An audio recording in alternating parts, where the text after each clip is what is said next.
السلام علیکم دوستو جیسا کہ آپ سب جانتے ہیں کہ جھوٹ بولنا ایک بہت بڑا گناہ ہے اور قیامت کے دن اس کے بارے میں سوال کیا جائے گا۔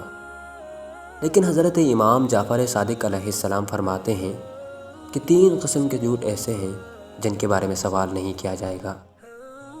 نمبر 1، وہ جھوٹ جو دشمنوں کے ساتھ جنگ کرتے وقت جنگی حربے میں بولا جاتا ہے، ایسے جھوٹ کے بارے میں سوال نہیں کیا جائے گا۔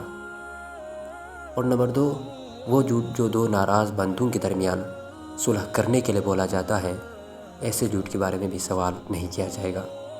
اور نمبر 3، وہ بندہ جو اپنے اہل و عیال سے وعدہ کر لیتا ہے جبکہ وہ اس کو پورا کرنے کا ارادہ نہیں رکھتا، ایسے جھوٹ کے بارے میں بھی سوال نہیں کیا جائے گا۔